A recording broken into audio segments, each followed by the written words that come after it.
Good morning, Wedgwood Warriors. Our positive message for this week is from the late Princess Diana. Carry out a random act of kindness, with no expectations of rewards, safe in the knowledge that one day someone might do the same for you. We got some great celebration this week. Today is National Sticky Bun Day. This delicious pastry comes dripping with a sweet, sugary topping. Closely related to this bun are the cinnamon roll, caramel roll, and monkey bread. Wednesday, February 23rd is National Banana Bread Day. This almost cake-like bread is a great way to use up ripe bananas. It makes a tasty snack, especially if you like bread spread it with a little butter on your slice.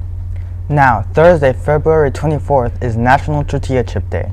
The most common way to enjoy tortilla chips is with salsa, queso, or other dips. But we all know the most famous dish, nachos. These chips are served with melted cheese and can be topped with meat, salsa, refried beans, tomatoes, onions, lettuce, olives, jalapenos, guacamole, and sour cream.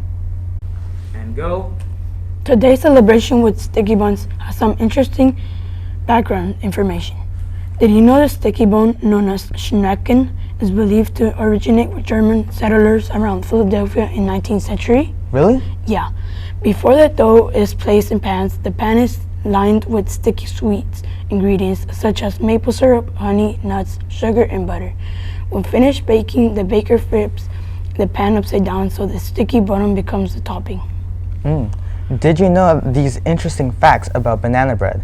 In 1893, there is an early recipe of a bakery where banana strips were dried and ground into banana powder to produce banana bread. Then, during World War I, a surplus of bananas in Hawaii occurred when fewer ships meant they were unable to export the fruit. Bakeries began incorporating the extra fruit into their bread. The tortilla chips was almost an accident. In the 1940s, Rebecca Webb Carranza and her husband operated a tortilla manufacturing machine. She realized that the discarded misshapen tortillas could have cut into a triangle and fried. She sold them for a dime bag. She was awarded the Golden Tortilla Award in 1994 for her contributions to the Mexican food industry. Hey Melinda, will you get us some tortilla chips and cheese? Hey, I am Nacho Delivery Service. What do ducks love with their tortilla chips? Guacamole. The other day I went to a salsa class. The instructor said, "Let's learn how to dance." I quickly hid my bags of tortilla chips and said, "I believe there's been a misunderstanding." In honor of Black History Month, I'd like to share with you some of the great books that can be found in our school library. We got some great books for you, folks.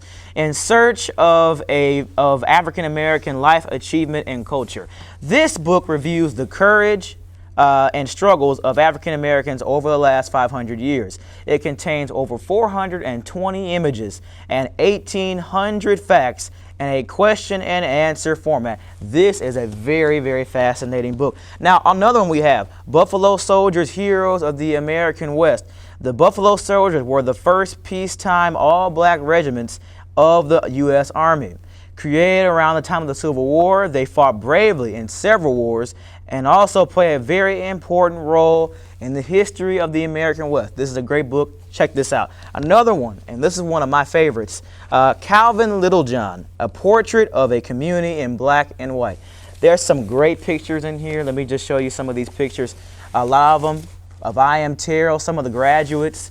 You can see some football players here, a lot of different great pictures in here. Let me just tell you about him. Now, in 1934, Calvin Littlejohn came to Fort Worth, Texas, and Littlejohn began what would become a lifelong career of photography, going into the black community where white photographers, refused to go. He eventually landed a job at I.M. Terrell High School, the city's, Fort Worth's, only black high school at the time, and it was for a very long time. Now, this next book, Onward, an autobiography of African-American polar explorer Matthew Henson. Now, this is a pretty good book, a very interesting one. Robert E. Perry and Matthew Henson, a son of sharecroppers, shared a dream of conquering the unconquered North Pole and were brave enough to risk their lives numerous times before they finally succeeded.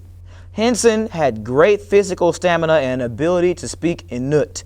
developed a relationship with the people of the Arctic. He mastered the complexities of the dog sled and led the team across the layers of ice that covered frigid, threatening the Atlantic Ocean.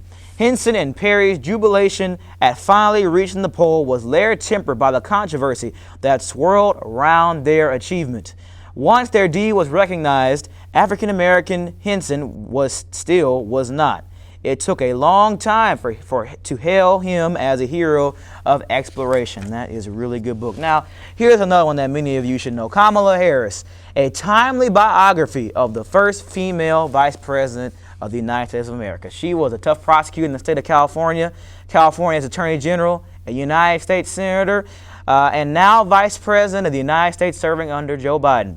She made history as the first black and South Asian woman to be elected vice president. Read about this book. This is a pretty good book. You'll probably learn quite a lot about her in that book. Now, here's another one I really like. The Tuskegee Airmen, Black Heroes of World War II.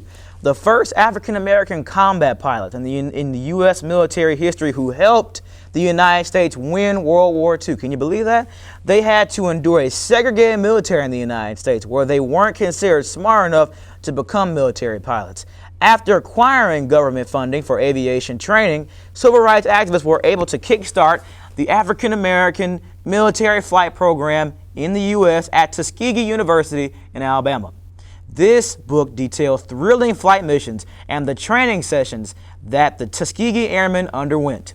It also shines a light on the lives of these brave men who helped pave the way for integration of the U.S. Armed Forces. Pick this book up. It's a really good one. Now, Port Chicago 50, Disaster, Mutiny, and the Fight for Civil Rights. On July 17, 1944, a massive explosion rocked the segregated Navy base at Port Chicago, California, killing more than 300 sailors who were at the docks, critically injuring off-duty men in their bunks and shattering windows, up to a mile away. On August 9th, 244 men refused to go back to work until unsafe and unfair conditions on the dock was addressed. When the dust settled, 50 were charged with mutiny, facing decades in jail and even execution. That's really something. The Port Chicago 50 is a fascinating story of the prejudice and injustice that faced black men and women in America's armed forces during World War II. This is a pretty good book. It got some pretty good stuff in it. Check this out at our library. Now, here's another book, another great book. Now, this is Hand in Hand, 10 Black Men Who Changed America. Now, this is a really good book. Now, Hand in Hand presents the stories of 10 men from different eras in American history, from slavery to modern day America, present day. The stories include their childhood influences, at the time and place in which they lived, their accomplishments and motivations, and the legacy they left for future generations. This is a really good book, guys.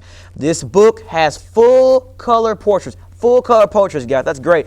A civil rights timeline and sources for further reading. Pick this up at the library. These are all great books we have here. These are amazing books here. Now, my last book, many of you all should know this man very well. He won in 2008, Barack Obama. The American Journey of Barack Obama, made by Life magazine. Now, the American Journey of Barack Obama covers the Democratic candidate from his childhood and adolescence to his time as editor of the Harvard Law Review and his Chicago activist years, culminating with the excitement of his fervor of the historic 2008 National Convention. Many readers will find a new understanding of Barack Obama. All will feel that they are bearing witness to a singular, undeniably American story. Really great book there. So come by the library and check these books out, as well as many other books that we have celebrating the accomplishment of Black Americans this Black History Month. Also, check out the library webpage. Should be somewhere right up there for many videos about Black History Month.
step.